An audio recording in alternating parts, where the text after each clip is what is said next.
Welcome to our PHP web course. In this class, we will learn about using string variables with PHP. To review, a string variable is character data. It is enclosed in single or double quotes.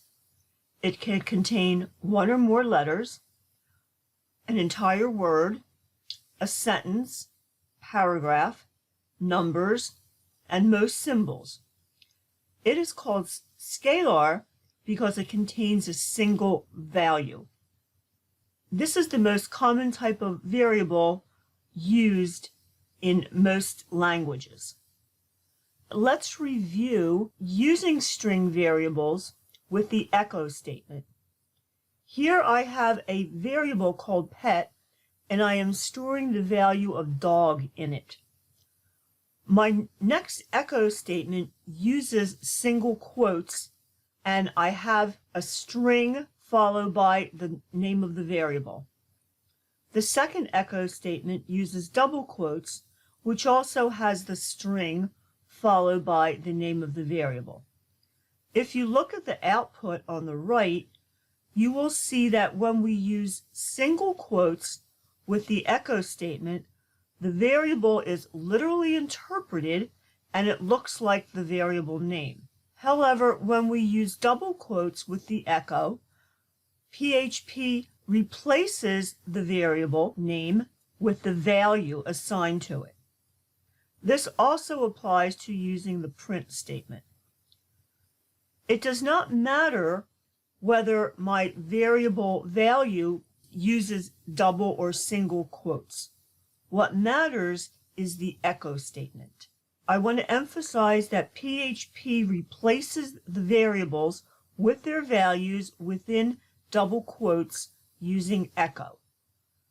So here we have two variables, S1 and S2, and we are using them as the value of a third variable, and now we are using echo to display the value of that third variable. And you can see on the right here that it indeed does display correctly. Rather than joining variable values using double quotes, as we have just seen, we can concatenate them. Concatenate means to join, and the concatenation operator is a period. So rather than using double quotes, we can concatenate those two variables, store them in a third variable, and when we use the echo statement with that third variable, we indeed see the result of those two words. However, notice those two words are squashed side by side. There is no space in between them. Concatenate merely joins. It places them right next to each other. So if we wanted to have some space between those words, we would need to concatenate one character of white space, which is string data. So here we see a single quote, a space, and another single quote. And now we have two words separated by one character of white space. We have said that concatenate means to join, and the concatenation operator is the period. We also have a concatenation assignment operator, which is the period followed by the equal sign, and they have to be right next to each other. This allows us to do what is called building a string. We can add to an existing string of words. So here I have two variables, S1 and S2, and I am going to build a string using a third variable, greeting. So I assign the value of greeting to S1, and then I join to that existing value of greeting my empty space, and then I join to that existing value of greeting my variable S2. So we are not replacing the values of greeting, we are adding to it. And when I echo that variable, we see I have the correct expression. Here we see a concatenation example using data retrieved from a form. We have a form element with a name of first underscore name and a form element with the name of last underscore name. Those values are stored in two separate variables. Now I have a third variable. I will concatenate those values. I will join them with an empty space. And now in my echo statement, which contains double quotes, I have an expression with the variable, and as you can see, the output of that variable is correct. PHP gives us an NL2BR function that is commonly used with strings. What that does is that it will automatically add an HTML break element wherever there is a coded carriage return or a natural carriage return. We typically code in the carriage return to make the view source look good. We use the HTML break element to make the web page layout look good. This function takes two values, the second value being a Boolean value, which will indicate whether or not to use XHTML or HTML. Obviously, we want to use the HTML5 standard, so we will use false so that we have a HTML break element that does not have a ending slash. Here is an example of using the NL2BR function. We have an echo statement, and our statement is being passed to this function along with the false parameter. In our statement, we have a coded carriage return. On the left, this is what it would look like in the web page. You would see one line on top of the other. In the view source, you would see one line and the BR element, and you would see the next line underneath it. So the NL2BR function put that break there. We put the carriage return there using the /n escape character. This function really comes in handy with text area data. When the user enters data in the text area, they typically will insert a natural carriage return by hitting the Enter key. So this is not a coded carriage return, it is a natural carriage return.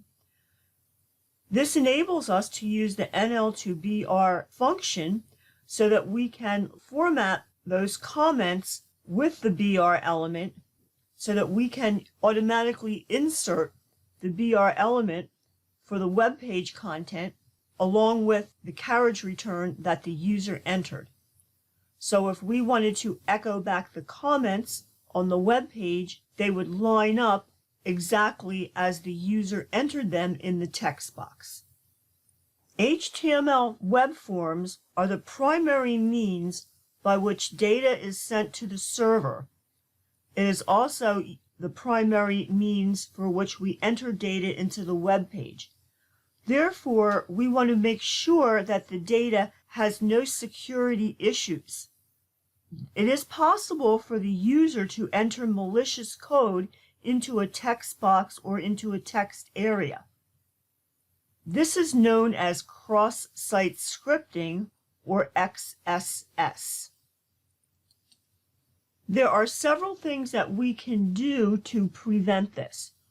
The first thing is to always limit the number of characters that the user can enter into a text box or text area. There is a max length attribute that can limit the number of characters in the text box. You would need to use JavaScript to limit the number of characters in the text area. PHP has 3 functions we can use to prevent malicious code from being sent to the server.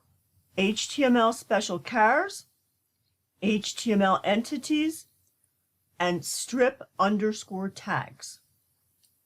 The htmlspecialchars function encodes some of the HTML characters to the entity equivalent. If you remember, in HTML, we have these special characters that represent characters on the web page.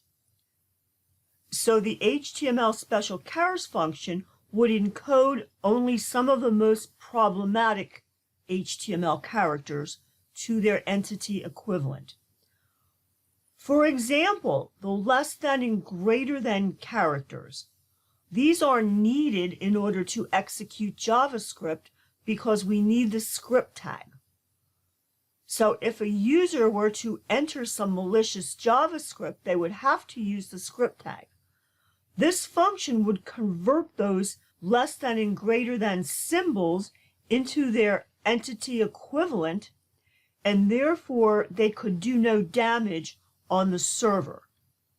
And here you see an example of those entity equivalents. The htmlentities function is similar to the htmlspecialchars function, except that it encodes any character that might have an HTML entity equivalent. So all characters that can be converted to an entity equivalent will be converted. So here you see not only the greater than and less than signs, but also the quotations are being converted because they have an entity equivalent. The strip tags function simply strips the string from any HTML tags, so it will remove the tags. Again, JavaScript is one of the primary languages used to do this, and the script tag is needed. So here you see an example of what would be sent to the server, and there is nothing that could be executed without the script tags.